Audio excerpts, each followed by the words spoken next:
Alhamdulillahirabbil alamin wassalatu wassalamu ala asrofil anbiya'i wal mursalin sayyidina wa maulana Muhammadin sallallahu alaihi wasallam ajmain. Amma ba'du. Pertama-tama marilah kita panjatkan puji syukur kehadirat Allah Subhanahu wa taala yang telah melimpahkan rahmatnya dan nikmatnya sehingga kita bisa melakukan salat Isya dan tarawih berjamaah di Masjid Al-Ikhlas Firdaus yang penuh barokah ini. Amin amin ya rabbal alamin. Selanjutnya, selawat serta salam mari kita hadiahkan kepada junjungan kita Nabi besar Muhammad sallallahu alaihi wasallam yang kelak kita nantikan syafaatnya pada hari kiamat nanti. Amin amin ya rabbal alamin. Bapak Ibu jamaah salat Isya dan salat tarawih berjamaah yang dimuliakan Allah, pada kesempatan kali ini saya Unggul selaku MC atau Master of Ceremony pada malam ini ingin menyampaikan beberapa informasi sebagai berikut. Yang bertindak sebagai petugas Ramadan pada malam hari ini, yaitu 8 Maret tahun 2025 adalah sebagai berikut. Penceramah tarawih yaitu Ustadz Rahmatullah Rusli MA dengan tema ceramah memaknai Ramadan sebagai bulan jihad. Lalu imam tarawih yaitu Ustadz Faisal Prambayu, Bilal yaitu saudara Ali.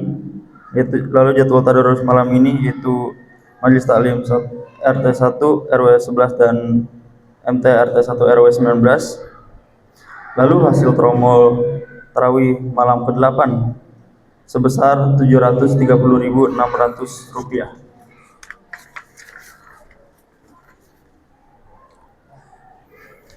Selanjutnya yaitu hasil penerimaan dana proposal ialah sebagai berikut.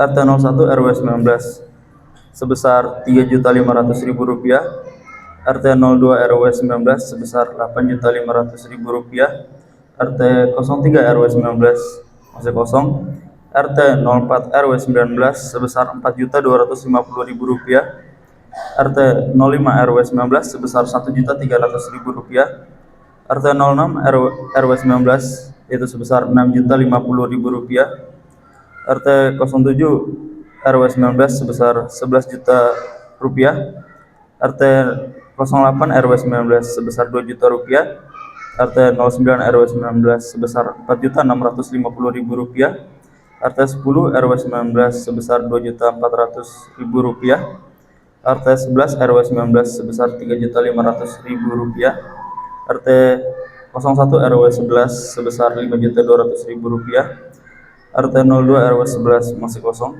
RT 03 RW 11 masih kosong, RT 04 RW 11 masih kosong, RT 05 RW 11 masih kosong. Total pemasukan adalah sebesar Rp73.159.900 dengan total pengeluaran yaitu sebesar Rp22.281.500. Saldo Ramadan hari ini yaitu Rp50.878.400. Selanjutnya kami informasikan yang bertindak sebagai petugas pada esok hari yaitu hari Ahad tanggal 9 Maret 2025 adalah sebagai berikut. Kultum subuh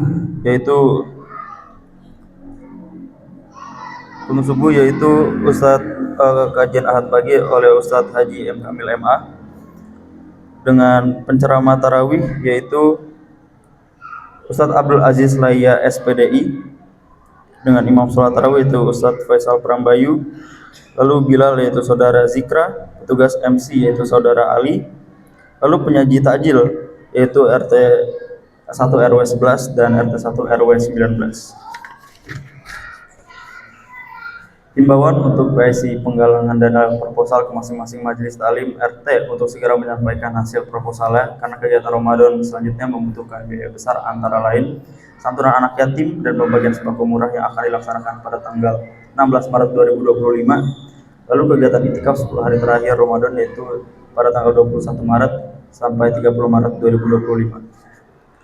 Selanjutnya, kami mengimbau kepada seluruh jamaah untuk tetap menjaga ketenangan selama sholat tarawih berlangsung, serta menonaktifkan alat komunikasi dan mengkondisikan anak-anaknya agar tetap tenang, agar kekhusyuan ibadah tetap terjaga, serta jemaah diharapkan selalu menjaga kebersihan di dalam maupun di luar lingkungan masjid. Informasi tambahan bagi apabila Bapak atau Ibu yang memiliki anak untuk kelas 3 SD hingga SMP bisa diikutsertakan dalam acara pesantren kilat oleh Gema yang insya Allah dilaksanakan pada tanggal 15 sampai 16 Maret 2025. Demikian pengumuman ini kami sampaikan. Apabila ada kekurangan kesalahan, kami mohon maaf sebesar-besarnya. Kepada Bapak Ustadz Rahmatullah Rusli MA, kami persilahkan. Wassalamualaikum warahmatullahi wabarakatuh.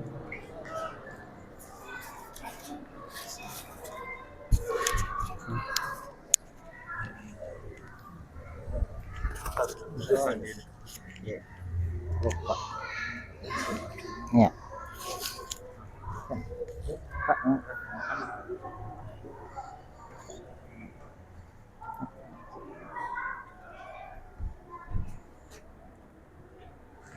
Bismillahirrahmanirrahim. Assalamualaikum warahmatullahi wabarakatuh. Alhamdulillahirabbil alamin wa bihi nasta'in ala umuri dunya waddin. Wassalatu wassalamu ala asyrafil anbiya'i wal mursalin sayyidina Muhammadin wa ala alihi wa sahbihi ajma'in. Amma ba'd. Insyaallah di kultum yang singkat ini kita akan bahas tema Ramadan mengajarkan kita untuk berhusnuzon kepada Allah. Bapak Ibu jamaah sholat tarawih rahimakumullah. Dalam setiap perubahan itu membutuhkan apa yang disebut dengan proses. Kira-kira betul apa betul?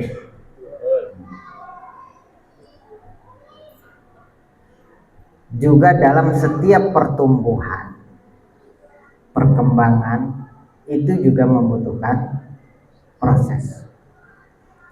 Termasuk bagaimana keimanan itu ingin bertumbuh dan berkembang, dia membutuhkan proses. Salah satu prosesnya adalah kebutuhan akan ketahanan iman. Sehingga ketika iman itu beranjak tumbuh, dia harus dibuktikan bahwa iman itu tetap bertahan. Bagaimana untuk mencapai ketahanan iman? Maka disitulah diperlukan husnuzon kepada Allah. Di dalam surah Al-Baqarah ayat 186. Ini masih berkaitan, satu rangkaian dengan ayat perintah puasa. A'udzubillahi minasyaitonirrajim. Wa idza sa'alaka 'ibadi anni fa inni qarib ujibu da'watad da'i idza da'a. Apabila hambaku bertanya kepadamu wahai Muhammad, katakanlah bahwa aku ini dekat dan aku akan menjawab semua permohonan. Allah yang mengatakan seperti itu, kira-kira kita yakin apa enggak, Pak? Yakin enggak? Kalau enggak yakin mau kebangetan. Itulah iman. Maka modal awal keimanan itu adalah sesuatu yang luar biasa untuk menunjukkan loyalitas kita di hadapan Allah Subhanahu wa Ta'ala. Maka nggak heran ketika ada orang yang beriman, ujiannya paling banyak. Betul nggak Bapak? Karena loyalitas itu dibutuhkan. Karena ketahanan iman itu harus dibuktikan. Maka satu-satunya cara kita untuk mempertahankan keimanan kita adalah dengan berhusnuzon kepada Allah, berprasangka baik kepada Allah. Nabi Musa ketika diperintahkan Allah untuk jalan menuju lautan, di saat Fir'aun mengejar dengan ribuan pasukannya, tapi disuruh ke lautan. Karena imannya kepada Allah, apa yang terjadi? Nggak banyak tanya, langsung berangkat. Dan beliau baru tahu ketika di hadapan lautan yang seakan-akan tidak ada jawaban, di situ lautan terbelah menjadi solusi jalan keluar dari kejaran Fir'aun.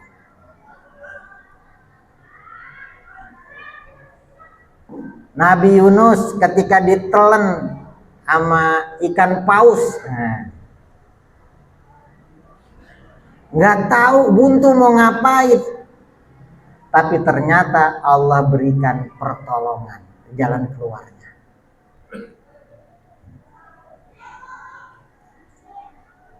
Sama seperti kita, harusnya dalam setiap peristiwa, setiap ujian yang silih berganti membuat sesaknya dada kita harus membuktikan ketahanan iman kita kepada Allah dengan cara berhusnuzon. Pasti ada jalan ke luar. Disitulah kenapa kita diwajibkan oleh Allah untuk melaksanakan ibadah puasa.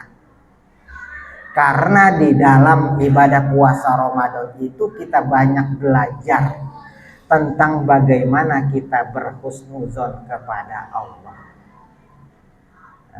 Ini kalau boleh jawab jujur, Bapak Ibu, jawab jujur ya, dari hati yang paling dalam. Kira-kira puasa berat atau ringan? Ringan tapi ketawa. Ibu-ibu, puasa ringan atau berat? Nggak seberat bapak-bapak ya, banyak liburnya dia, menang banyak. Berat atau ringan? Saya nanya ibu-ibu. Ibu-ibu, berat atau ringan? Hah? Banyak liburnya. Dari hati yang paling dalam kita sebagai manusia, puasa itu berat walaupun bertahun-tahun dilakukan. Kenapa? Karena melawan arus sistem biologis kita yang membuat kita tidak nyaman, butuh makanan. Tapi karena kita beriman kepada Allah, seberat apapun selama itu perintah Allah, tetap kita lakukan. Itu start awal kita sebagai orang yang beriman. Kenapa? Kita yakin di dalam perintah puasa itu banyak kebaikan, banyak hikmah, banyak pelajaran, dan terbukti diantaranya bagaimana pengelolaan jiwa kita untuk menerima segala macam kenyataan-kenyataan yang membuat dada ini sesak.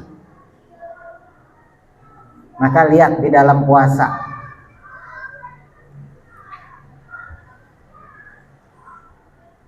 begitu walaupun kita imannya level tinggi, kita mohon kepada Allah untuk segera menghadirkan maghrib, kira-kira dikabulkan oleh Allah enggak?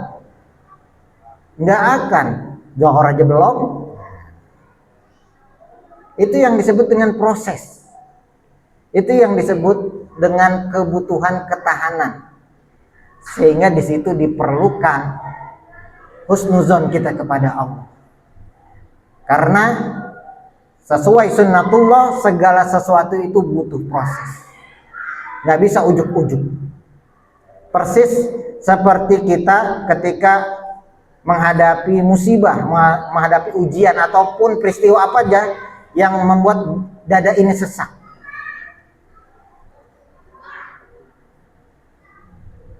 Belum tentu langsung ada jalan keluar, belum tentu. Maka dalam tahap ini berapa banyak orang yang beriman berguguran gara-gara yang tadinya bisa bersabar karena tidak mampu melakukan proses itu, dia imannya tidak bertahan dan berburuk sangka kepada Allah. Jangan-jangan Allah meninggalkan saya. Kenapa harus saya yang mendapatkan musibah seperti ini? Tetangga saya yang gak pernah sholat, gak pernah dapat musibah. Saya yang rajin ke masjid malah ujiannya bertubi-tubi. Itu imannya kurang bertahan. Kenapa? Karena tidak melibatkan prasangka baik.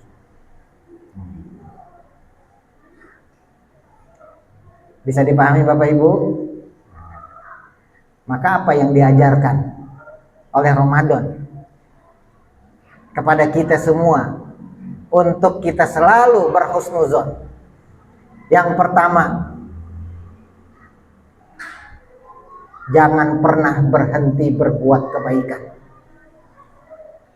Walaupun kita berpuasa sudah menunjukkan ketaatan, tapi kita tetap melaksanakan kewajiban yang lain, kewajiban sholat. Bahkan dianjurkan kita juga untuk memperbanyak tilawah, memperbanyak sedekah dalam keadaan kita yang lapar. Benar nggak Pak? Itu Allah mengajarkan dalam keadaan apapun, dengan iman kita, sesulit apapun, jangan berhenti melakukan kebaikan, terus aja. Karena kita tidak tahu di ujungnya akan bagaimana. Itu yang disebut dengan husnuzon kita kepada Allah. Kebanyakan akhirnya berhenti. Ya nggak ada solusi nih. Akhirnya ngambek. Bahkan meninggalkan kewajiban-kewajiban yang dulu dia rajin lakukan. Banyak nggak yang begitu? Bukan di sini tentu, bukan. Paling 3 meter dari sini. Itu tips yang pertama. Jangan berhenti melakukan kebaikan. Karena Ramadan mengajarkan kita untuk terus istiqomah melakukan kebaikan. Orang lain mau kata apa kek? Contohnya, lagi musim musibah banjir nih. Alhamdulillah kita nggak banjir ya. Alhamdulillah. Dalam keadaan susah di pengungsian, orang yang beriman dia akan tetap berbagi kepada siapa? Sama-sama pengungsi. Padahal dia juga lagi susah. Itu contohnya untuk kita selalu melakukan kebaikan dalam rangka mempertahankan iman kita agar kita mendapatkan apa yang disebut dengan husnuzon, selalu berprasangka baik kepada Allah. Itu tips yang pertama. Tips yang kedua, Bapak Ibu sekalian, menaikkan level ibadah. Bagaimana caranya? Kalau di dalam sholat, ibadah sholat kita masih pada level rutinitas, itu belum berhasil menyambungkan hubungan kita dengan Allah. Nggak bisa, tidak cukup bisa untuk meningkatkan iman kita. Makanya mudah putus asa. Nah, saat ini naikin levelnya dari sholat yang rutinitas kepada sholat yang menghadirkan pikiran dan hatinya kepada Allah. Kalau udah pada level sholat yang menghadirkan hati dan pikiran, naikin lagi, satu tingkat lagi. Sholat yang bisa menghadirkan rasa, sehingga dalam sholatnya dia merasa diawasi oleh Allah. Naikin level itu. Ketika sholat kita sudah berada pada level memiliki rasa, apa yang terjadi? Segala macam gundah gulana permasalahan kita akan selesai lewat sholat.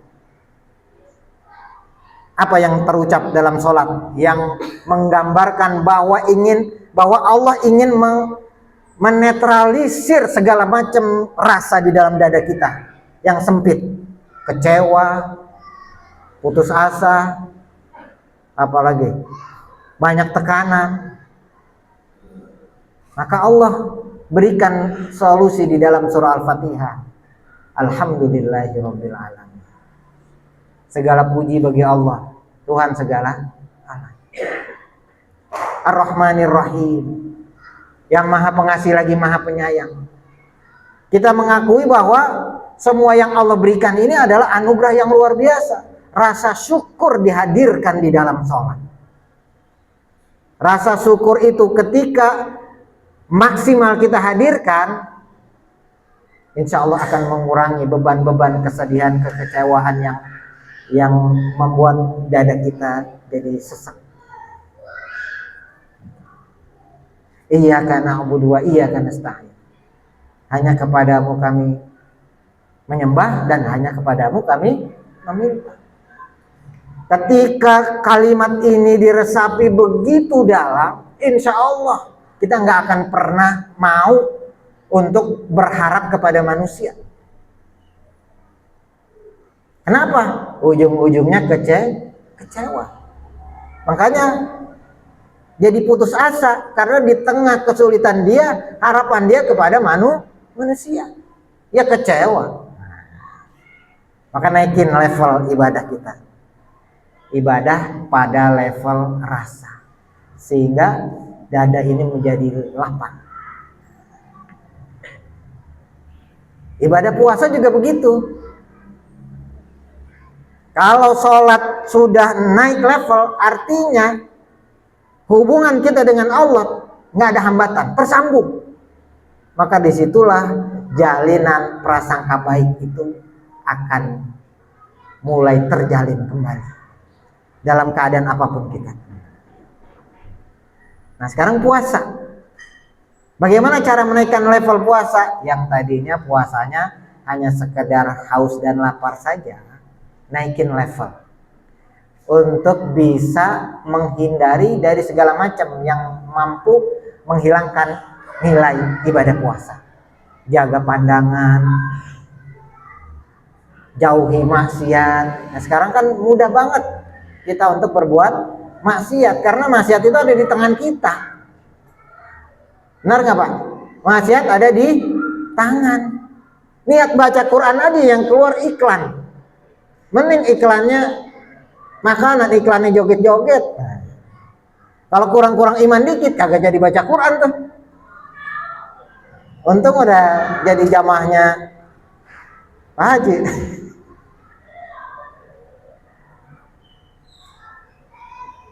Jadi ada kok punya kekuatan gitu karena terbiasa bertadarus. Maka naikin level puasanya. Jaga pandangan, jaga mata.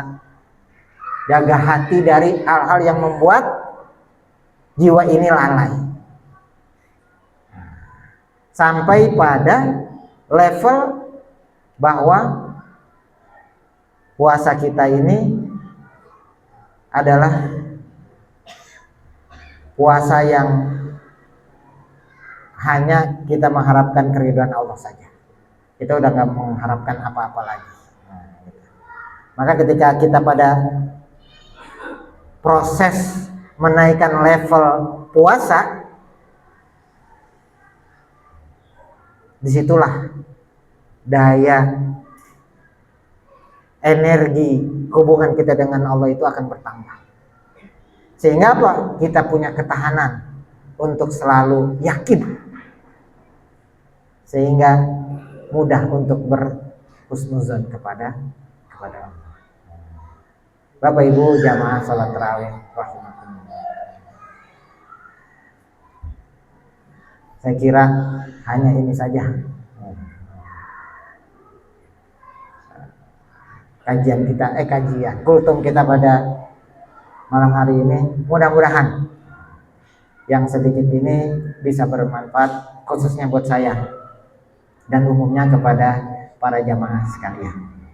Itu saja dari saya, kurang lebihnya mohon maaf. Wabillahi taufiq wal hidayah. Assalamualaikum warahmatullahi wabarakatuh. Sallu